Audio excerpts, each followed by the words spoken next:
ఇంత గట్టిగా రోజా గురించి మాట్లాడుతున్నారు, జగన్మోహన్ రెడ్డి గారి గురించి కూడా ధైర్యంగా మాట్లాడుతున్నారు. మీ వెనక ఎవరున్నారు ఇంత ధైర్యంగా మాట్లాడడానికి? నేను తిరుమల వెంకటేశ్వర స్వామిని నమ్ముకొని వెంకటేశ్వర స్వామి నా వెనకున్నాడు. నా వెనక మా నాయన పేరు వెంకటాద్రి నాయుడు.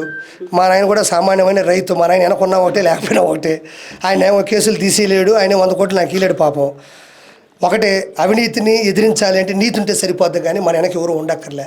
వెంకటేశ్వర స్వామి ఉన్నాడు. మీకు అంత ఇదిగా ఎదిరించాలి అనుకున్నప్పుడు ప్రచారంలో పాల్గొని గట్టిగా ప్రచారం చేసి ఉండొచ్చు కదా. చాలా మంది ఆర్టిస్టులు వచ్చి ప్రచారం చేశారుగా. అవునండి. ఇప్పుడు నేను వచ్చింది ఏ సమయంలో? ఏదైనా నీకు 6 నెలల ముందే పుడుతుందా అమ్మ ఆలోచన అనేది? ఆ పరిస్థితులు, ఆ ప్రభావం, ఆ వ్యతిరేకత ఎప్పుడు వస్తుంది ఎవరికి తెలుసు? టక్కన వచ్చింది, టక్కన చేశాను. వచ్చిన పరిస్థితి ఏంటి? తిరుమల చెప్పాను కదా, తిరుమలకి వెళ్ళా. కానీ రోజా గారిని ఎక్కువ టార్గెట్ చేస్తూ మాట్లాడతారుగా. రోజా గారిని అంటే మీరు కావచ్చు, సీమారాజు గారు కావచ్చు, ఇద్దరు కలిసి రోజానే తిరుమల కొండ నాశనం చేసింది. నాకు తిరుమల కొండ అంటే ఇష్టం, అందుకే అడిగా.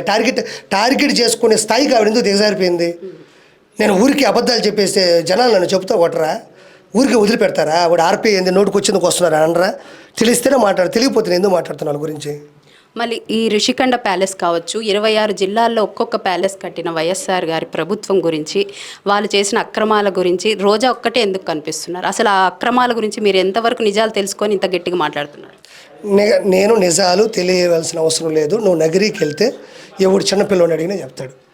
నగరికి వెళ్ళి రోజా పరిస్థితి ఏంటంటే ఆ హంగు, ఆర్భాటం, ఆ ఇల్లు, ఆ కార్లు, ఆ చెన్నైలో కొనుక్కున్న ఇల్లు, వాళ్ళ దగ్గర సన్నిహితులు నాతో చాలామంది చెప్పారు. 1000 కోట్లు సంపాదించింది అన్నారు. సంపాదించింది కూడా. మరి నెక్స్ట్ ఇప్పుడు 100 కోట్ల స్కామ్లో కూడా రోజా గారు ఉన్నారు. ఆడుదాం ఆంధ్ర అన్న దాంట్లో స్కామ్లు ఇరుక్కున్నారు అంటున్నారు. ఇందులో నిజంగా అవకతవకలు జరిగినాయంటారా, లేకపోతే ప్రభుత్వం మారినందుకు ఇవన్నీ బయటకు వస్తున్నాయి? 200%. ఆడుదాం ఆంధ్ర అని పెట్టిన పద్ధతి ఏంటి, పరిస్థితి ఏంటి, దాని ప్రాబబిలిటీ ఏంటి? యూత్ ఓట్లు ఉంటాయి, వాళ్ళకి బ్యాటు బాల్ ఇస్తే ఆడుకుంటారు. అది కొంచెం కన్సిడర్ చేస్తే మన ఓట్లు పడతాయి అనుకున్నారు. అంతేనా? ఏది బ్యాటు, ఏది బాలు, ఏడుండే ఈ రెండు? నేను ఏడా చూడలేదు. రోజా గారు ఆడారుగా. ఆ రోజు ఆడినారు. ఆ రోజు కూడా వాళ్ళు కనిపెట్టిన బ్యాట్లు కదా, బయట బ్యాట్లు తెచ్చుకున్నారు. 10,000 రూపాయలు, 20,000 రూపాయల బ్యాట్లు. అవన్నీ తుమ్మ చెక్కలు, కలుపు మొక్కలు, వాటితో చేసిన బ్యాట్లు అయ్యి. ఆ బ్యాట్లతో ఆడిచ్చేసి ఒకడైతే బాల్ కొడదామని పోయినప్పుడు బాల్ ఆడడం కానీ ఇక్కడ హ్యాండిల్ ఇరిగిపోయిందంట. అంటే ఎక్కడో చెక్కలతో కొట్టేసి 100 కోట్ల రూపాయలు రోజా కానీ బైరెడ్డి సిద్ధార్థ రెడ్డి కానీ చేశారు. ఇది వాస్తవం. ఆడుదాం ఆంధ్ర దాంట్లో అవకతవకలు ఉన్నాయని నేను చెప్పానా? ప్రభుత్వమే చెప్పిందే. అపనిందలు వేస్తే అవుతుందమ్మా? ఏ కోర్టు అయినా, ఏ పోలీస్ స్టేషన్ అయినా, కేసు అయినా ఏదైనా ఆధారాలు ఉంటేనే తీసుకుంటుంది, కానీ ఒక మాట అనేస్తే తీసుకుంటుందా? వాస్తవం అది. ఓకే. నెక్స్ట్ అంటే మీరు అన్నట్టుగా వైసీపీలో ఉన్న వాళ్ళందరూ కూడా బూతులు మాట్లాడి ఇప్పుడు ప్రజలకు ఎగనెస్ట్ అయ్యారు. మరి మీరు మాట్లాడుతుంది ఏంటి? బూతులా? ఏదో బూత్ చెప్పమ్మా. ఇందాక మాట్లాడారు ప్రెస్ మీట్లో, చాలా ప్రెస్ మీట్లో మాట్లాడారు. ఏది బూత్ చెప్పు అంటున్నా? నేను చెప్పలేని పడిపోయి నన్ను అడగబాకు.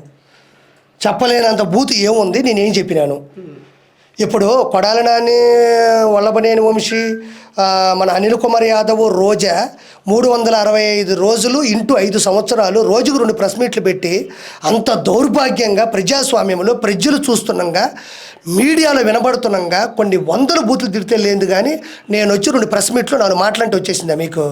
అడుగు అదే మాట అనిల్ కుమార్ యాదవ్ని అడుగు, అదే రోజాని అడుగు, పేరు నేను అడుగు. ఉండారుగా ఎక్కడెక్కడ మచిలీపట్నంలో ఒకరున్నారు, నెల్లూరులో ఒకరున్నారు, ఒకరు వచ్చేసి ఎక్కడ పడితే అక్కడ పోయి అడుగు. 5 సంవత్సరాలు మరి నా బిజినెస్ల మీద దెబ్బతీస్తాను, నా బిజినెస్ని బ్యాడ్ చేస్తాను, నా కోపం రాదా? మరి ఈరోజు నేను ప్రెస్ మీట్ పెట్టాను, ఎవరన్నా నాకు బూతన్నానా? అన్నానా? ఎవరన్నా బూతన్నా నేను ఇందాక ప్రెస్ మీట్లో?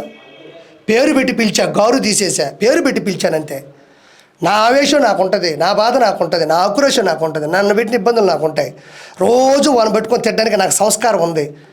మీరు ఇంత ప్రెస్ మీట్ చూశారు, నేను ఎవరిని ఒక బూత్ అన్నాను చెప్పండి? బూత్ అంటే సీరియడ్ దగ్గర తిట్టిస్తారు చూడు, అవి బూతులు. బోరుగడ్డ అనిల్ దగ్గర తిట్టిస్తారు, అవి బూతులు. పంచప్రభార్ దగ్గర తిట్టిస్తారు, అవి బూతులు. కొడాలి నాని తిడతాడు చూడు, అవి బూతులు. మాయేముందమ్మా? చిల్లర పదాలు మావి. అవి మీరు పెద్ద కన్సిడర్ చేయబాకండి. And next CM Pawan Kalyan garu అంటున్నారు, దీని మీద మీ టాక్ ఏంటి? మనకి ఎక్కడో ఉండే వాటి గురించి అవసరం లేదు. ఇప్పుడు ఏం జరుగుతుందో అది మాత్రం నేను చెప్పగలను. వాళ్ళు ఏం మాట్లాడుకున్నారు, ఇప్పుడు అది ఎంత దూరం పోయిందో, ఏమవుతుందో నాకేం తెలుసమ్మా. నెక్స్ట్ మీరు కూడా ఎలక్షన్స్లో రావడానికి ఇప్పటి నుంచి ప్రయత్నాలు మొదలు పెట్టారు? నాకేం తెలియదమ్మా. నెక్స్ట్ ఎలక్షన్ తెలియదు నాకు. నేను ప్రతిదీ ప్రశ్నించుకుంటూ పోతున్నా. చంద్రబాబు ప్రభుత్వం బాగుంటుంది, తిరుమల బాగుపడుతుంది తప్ప ఎలక్షన్స్లోకి వెళ్ళాలా, సీట్ ఇస్తారా, వీటి గురించి అవగాహన కూడా లేదు నాకు. అంత స్తోమత లేదు.